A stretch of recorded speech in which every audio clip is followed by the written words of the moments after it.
Okay. Rolling. Do like this. Let's have a check it. Is it working?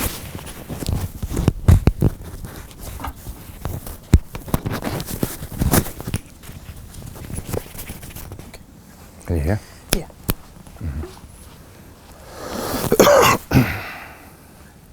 Speak 1, 2, 3. 1, 2, 3. 1, 2, 3. Okay. 3, 2, 1. Action. So the first question we'll start with is, what are the main leadership skills needed by people working with youth? The main skills, so the main tasks that leaders need when working with youth is what they need to understand. Begin by understanding what the purpose is. So what's the vision? And Sorry, once, stop. yeah. Again? So again, the main tasks, roles and skills needed by people working with youth. So the main tasks are understanding what the vision is. So what is the purpose? So that is the main aim for any youth leader, any leader across any sector. So when it comes to youth leaders, there's many levels of leadership as well.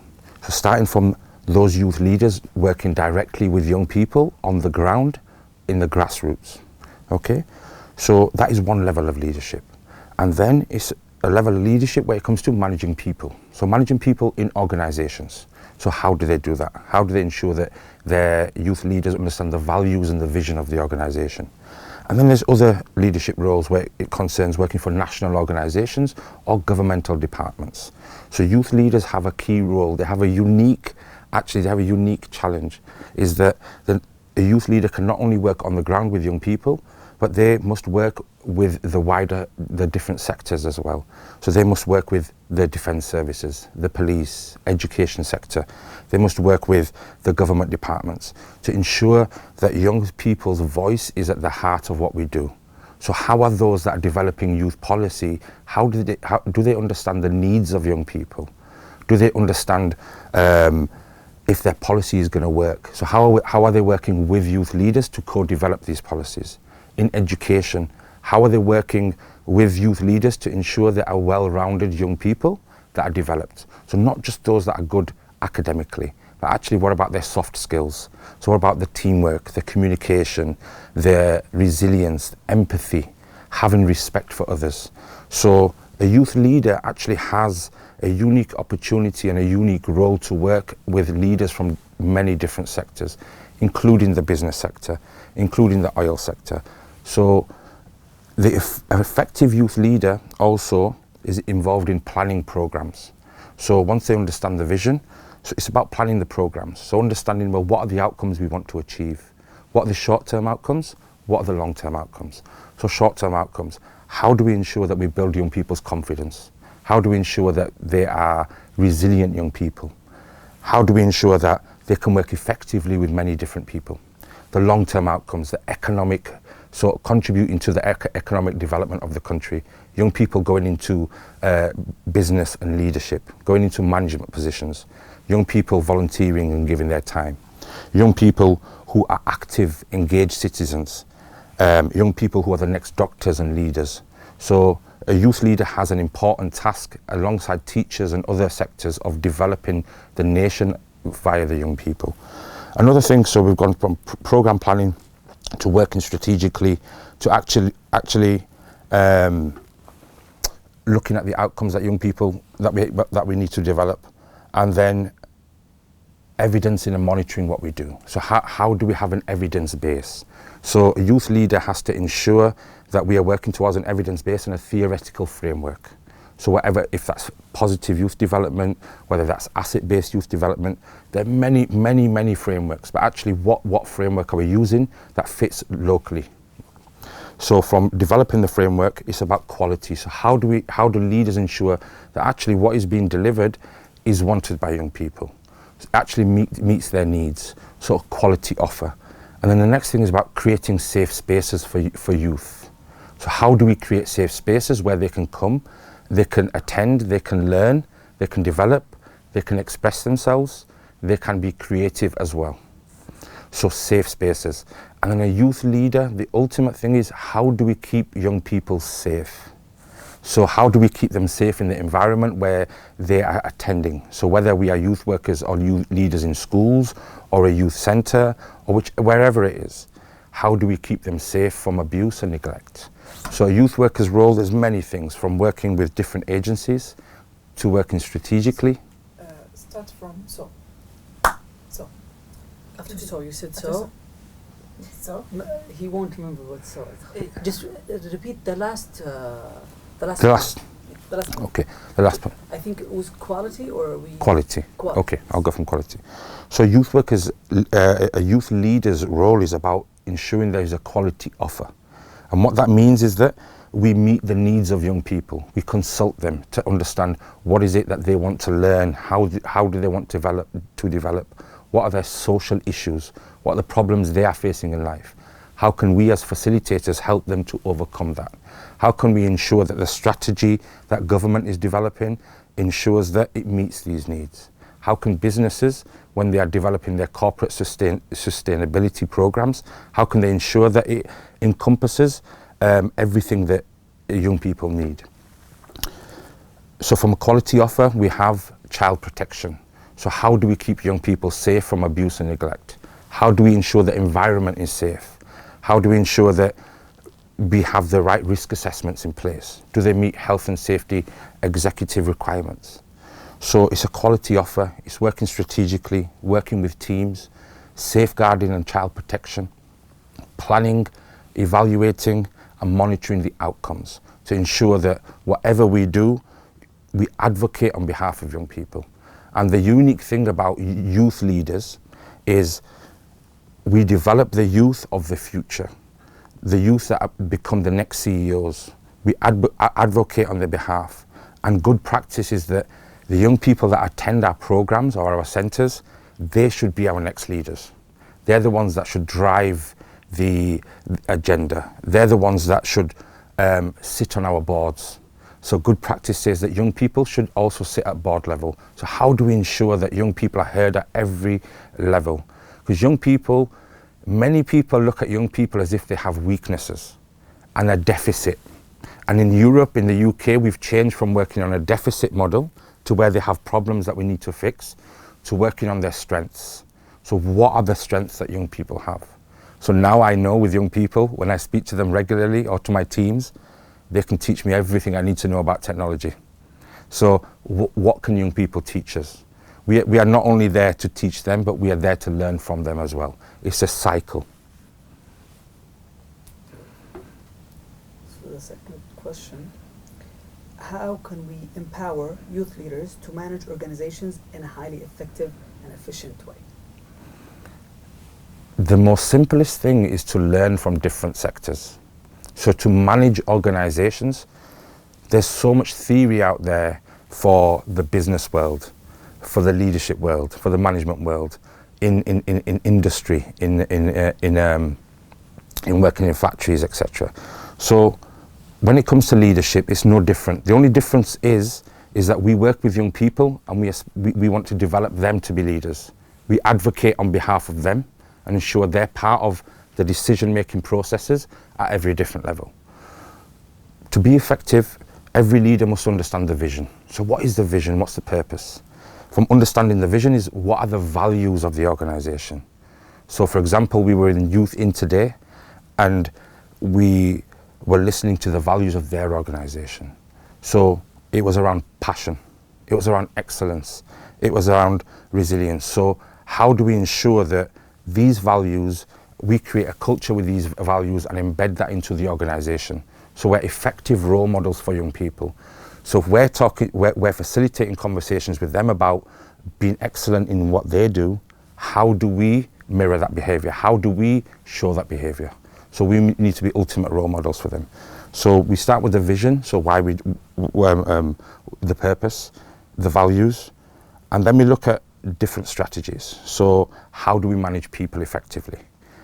These are all things that are, if you look at the different aspects of leadership across different sectors that are needed. So there isn't much difference, but the key things needed to manage people.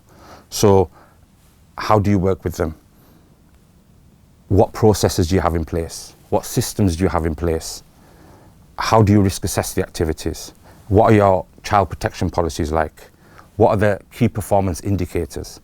Again, how do you evaluate what you do in the work that you do? So these are transferable across many sectors. But the main ingredient I said is that youth leaders, when managing an organisation, they have to think about the youth and ensure youth are part of the decision-making process as well.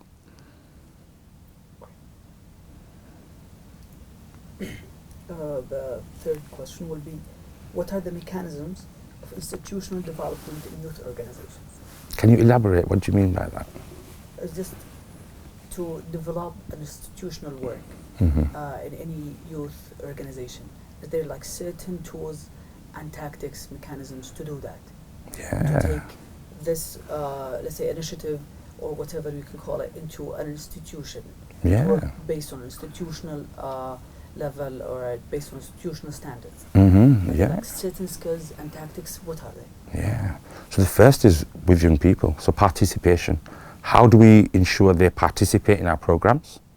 And how do we empower them to be part of that decision-making process?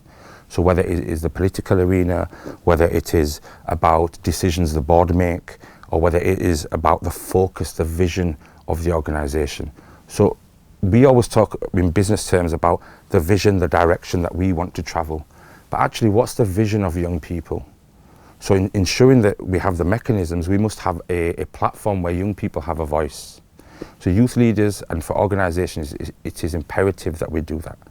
But then you get everything else along that I've mentioned already actually. So child protection, how do we keep them safe? Quality, what are the quality frameworks that we will measure this by? What's the vision? What is the strategic plan? So for the next 5 years, why will we work with young people? What will we do with young people? And how will we actually do that? So business plan as well. So what is the business plan? So having key strategic, key performance indicators for the whole year. How does the whole organisation live and breathe the values? So many of the points I've mentioned actually through all three questions all relate back to this in leadership. So I've mentioned the vision so many times. I've mentioned about keeping young people at the heart of what we do. And best practice states that young people should be at every level. Can you talk to us about your experience in leadership with dealing with the youth? Yeah, my experience starts from when I was 11 years old. I started to attend a youth club myself, so at 11 years old. And when it came to me going to university and thinking about what I want to do, I reflected and thought, I want to be just like my youth worker. To me, he was inspiring. He really pushed me to achieve. I had a naughty side, so he guided me onto the right path. So that is the decision I made when I wanted to go to university. And since then, I've not looked back. I've been fortunate to be in a position where I can help people every day. I'm passionate, and I wake up every day thinking, I have a chance to change either my workers, so my staff's lives, or the lives of young people.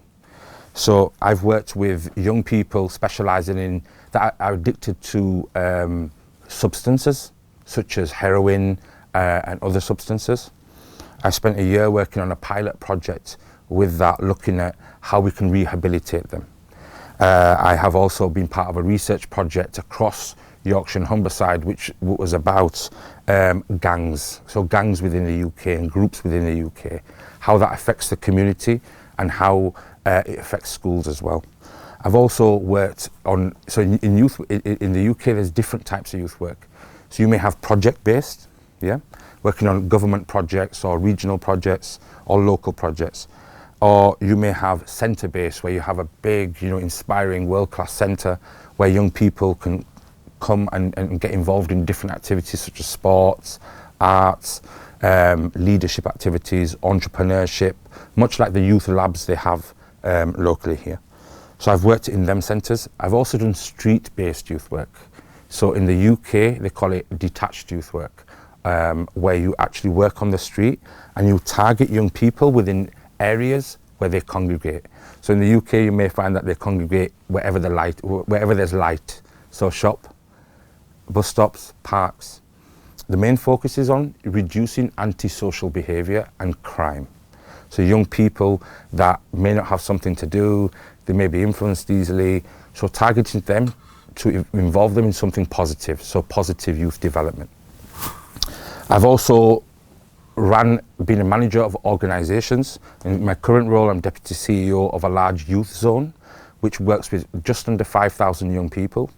We work with supporting young people to get active, so that is to help them overcome issues around obesity, challenge them to overcome issues in partaking in sport. Many young people nowadays, they are stuck to their phones.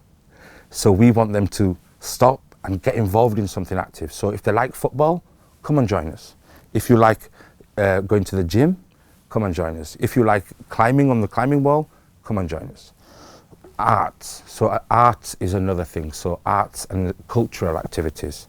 So music, cultural activities that you have, life skills. So how do we develop young people's life skills? How do we teach them about finance? How do we teach them about education, their own careers? How do we help them set goals? Another one is helping them to find jobs, so apprenticeships.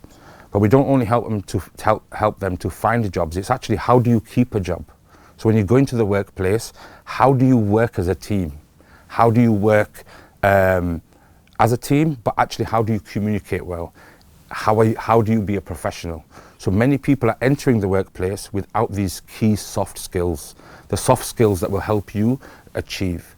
So emotional intelligence. Emotional intelligence is one of the big things when it comes to leaders. It's not just about the academic certification, it's actually, well, how do you understand people?